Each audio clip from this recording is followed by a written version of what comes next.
नमस्कार दोस्तों, इस वीडियो में हम बात करेंगे आईआरसीटीसी के बारे में, Indian railway catering and tourism corporation के बारे में, जिसका शेयर प्राइस 810 रुपए के आसपास चल रहा है। हालांकि इस शेयर के बारे में बात करने का ये मतलब है क्योंकि इस एक साल के पीरियड पे ये शेयर आज से एक साल पहले जहां था आज भी वहीं आके खड़ा हो गया है। हालांकि उस बीच में इसने 40 से 50% तक का एक बेहतरीन रिटर्न बना के अपने निवेशकों को दिया है, जिन्होंने एक साल पहले इन्वेस्ट किया था। इसने जो ऑल टाइम हाई लगाया है वो 1140 रुपए का है। मतलब यहां से जो अभी जो शेयर का प्राइस है वो 40% के आसपास ही टूटता हुआ दिख रहा है। लेकिन जिस किसी ने भी यहाँ पे 2 या 3 साल पहले से निवेश करा हुआ है और फिलहाल उसे होल्ड करके रखा है, तो वहां पे उनका पैसा 2 से 3 गुना होते हुए दिख रहा है। हालांकि इस शेयर के बारे में हम बात करें तो इसे एज अ मोनोपोली शेयर लिया जाता है। आईआरसीटीसी की बात करें तो इसका मेजरली वर्क यही है कि ये इंडियन रेलवे के लिए टिकट का बिजनेस ऑनलाइन प्रोवाइड कराता है, जहां से जो कस्टमर है ऑनलाइन इसके आईआरसीटीसी की वेबसाइट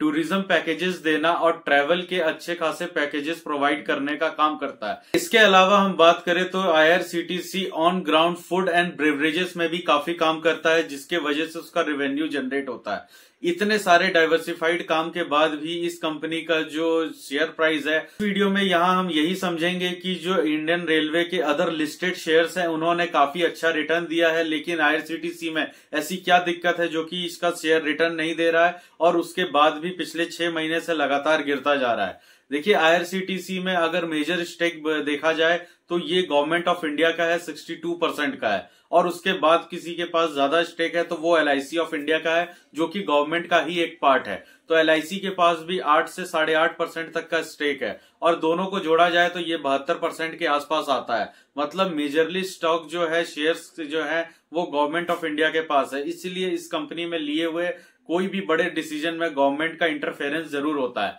हालांकि ये कंपनी P2P है, मतलब पब्लिक एंड प्राइवेट कंपनी है, लेकिन प्राइवेट और पब्लिक होने के साथ साथ इसके जो बड़े मेजर डिसीजंस होते हैं उसमें गवर्नमेंट का इन्वॉल्वमेंट होता है, जिसके कारण शेयर प्राइस में मूवमेंट नहीं देख पाते। इसका मैं एक एग्जांपल दूं तो आज से एक साल पहले गवर्नमेंट ने ये डिसाइड किया था कि आईआरसीटीसी जो टिकट के ऊपर कन्वीनियंस फीस चार्ज करती है, जो आईआरसीटीसी का मेन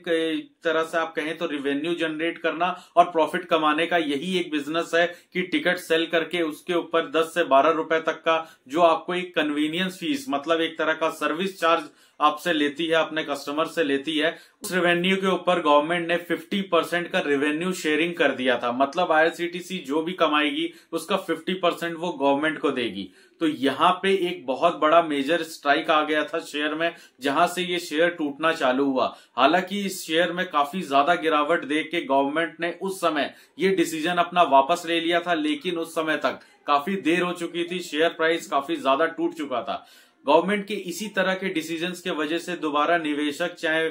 फॉरेन इंस्टीट्यूट्स कह सकते हैं या डोमेस्टिक इंस्टीट्यूट भी जो हमारे म्यूचुअल फंड है, ये दोबारा से इस शेयर में उतना भरोसा नहीं बना पा रहे हैं। हालांकि पिछले 1 से 1.5 साल की बात की जाए तो रेलवे के अदर जितने भी शेयर हैं, चाहे वो आईआरएफसी है, इरकॉन है, या आरवीएनएल है, या टेक्समेको रेल है, जितने भी अदर गवर्नमेंट लिस्टेड रेलवे के शेयर्स हैं, इन्होंने काफी अच्छा मल्टी बैगर रिटर्न दिखाया है और काफी बढ़िया भी रिटर्न दिया है। तो उन्हें देखते हुए अब ये जो आईआरसीटी जो कि अपने फील्ड में एक मोनोपोली क्रिएट करती है, टिकटिंग बिजनेस में सबसे सर्वप्रथम ऊपर पे आती है, और अभी जाके इसका एक जो लेटेस्ट न्यूज आ रहा है कि अपना ये सुपर ऐप भी लेके आने वाले हैं दिसंबर के एंड तक, जो कि 2024 के एंड में आएगा, और 2025 के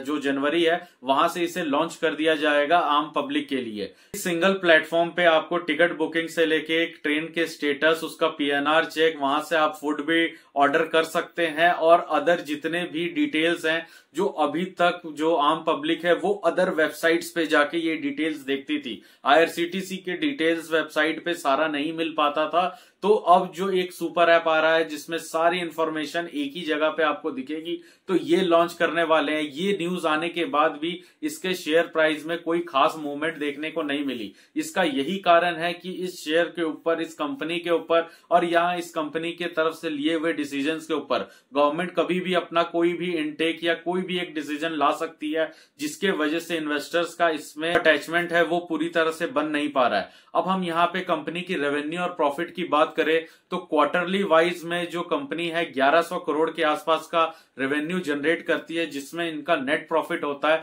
308 करोड़ रुपए, जो कि सितंबर के क्वार्टर में भी यही देखा गया और उससे पहले जो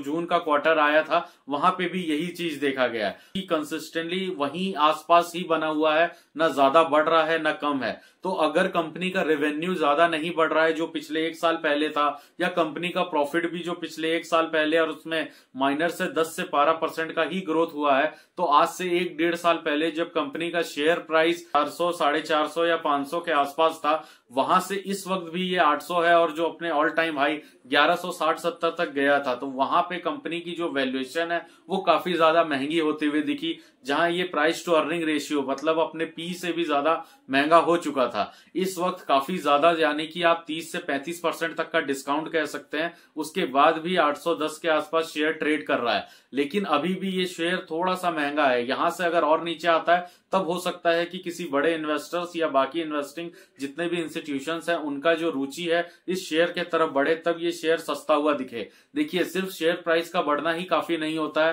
कंपनी के रेवेन्यू और प्रॉफिट्स का भी बढ़ना जरूरी होता है। जब कंपनी के रेवेन्यू और प्रॉफिट 1.5 साल पुराने हो, जब कंपनी का रेवेन्यू और प्रॉफिट जिस तरीके का है वहां पे शेयर प्राइस 400 या 500 रुपए पे, 550 रुपए पे जस्टिफाई कर रहा हो, और उसी के हिसाब से रेवेन्यू और प्रॉफिट सेम जगह पे रहते हुए शेयर प्राइस डबल हो जाए, मतलब 400-500 के डबल होके 1000 के ऊपर चला जाए, तो वहां पे थोड़ा मेजर रिस्क बन जाता है। तब इस शेयर को एक ऐसे किक की जरूरत थी जहां से मार्केट गिरना स्टार्ट हुआ और ये शेयर का भी डाउनफॉल स्टार्ट होने लगा। हालांकि ये अपने 735 रुपए के लो लगा करके इस 2 मंथ के ईयर में अब 810 रुपए पे ट्रेड कर रहा है, और अब ये माना जा रहा है कि आने वाले समय में जब फरवरी में रेलवे बजट आएगा तो उस रेलवे बजट में बाकी के जितने भी शेयर्स है उनके साथ साथ आईआरसीटीसी भी एक नया हाई बनाते हुए दिखे और अपने पुराने हाईस के तरफ जाता हुआ दिखेगा। जहां पे अगर हम हिस्सेदारी की बात करें तो रिटेल इन्वेस्टर जो है वो काफी ऊपर के प्राइस में फंसे हुए हैं। ज्यादातर रिटेल इन्वेस्टर यही सोच रहे होंगे कि ये उनके बाइंग प्राइस पे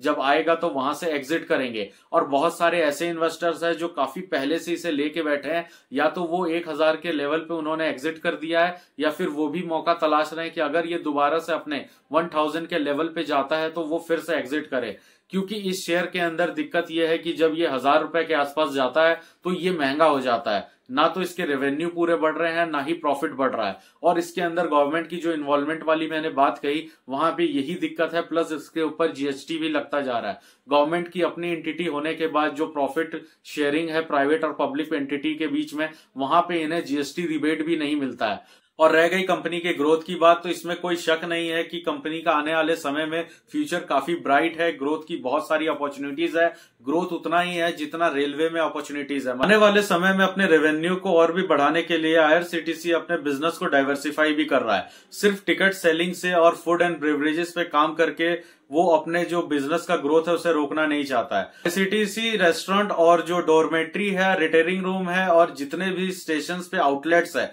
वो अपने खुद के ब्रांचेस के आउटलेट्स भी खोल रहा है। इवन जो अदर कंपनीज के आउटलेट्स खुले हैं उनसे रेंट भी लेता है। तो उसका पूरा फोकस यही है कि आने वाले समय में जितना भी रेवेन्यू जनरेट किया जाए ज्यादा से ज्यादा, और सबसे बड़ी बात यह है कि ये सिर्फ रेलवे तक ही सीमित नहीं रहना चाह रहा है। आईआरसीटीसी आने वाले समय में और भी होटल्स खोलता हुआ दिखेगा। तो बहुत सारे ऐसे मेजर फैक्टर्स हैं जहां पे आईआरसीटीसी आने वाले समय में compete करने की पूरी कोशिश कर रहा है। लेकिन दिक्कत यहाँ पे यही है कि ये अपने इन्वेस्टर्स को ये भरोसा दिलाने में कामयाब हो पाएगा कि नहीं, क्योंकि रिटेलर इन्वेस्टर्स या तो इस शेयर में ऊपर लेवल पे फंसा है या फिर एक एग्जिट का मौका ढूंढ रहा है। ऐसा नहीं होगा कि यहां से एक अच्छा मूवमेंट आया तो इसके शेयर में हमें गिरावट देखने को नहीं मिलेगी, क्योंकि यहां से अगर अपमूव आता है तो बहुत सारे लोगों के लिए एक एग्जिट का मौका भी बनता हुआ दिख सकता है। दोस्तों, ये तो रहा आईआरसीटीसी से जुड़ा हुआ एक बेसिक सा डिटेल। अगर आपको ये वीडियो अच्छी लगी तो इसे आप लाइक करें, चैनल को सब्सक्राइब करें। दोस्तों, मिलते हैं अगले वीडियो में। नमस्कार।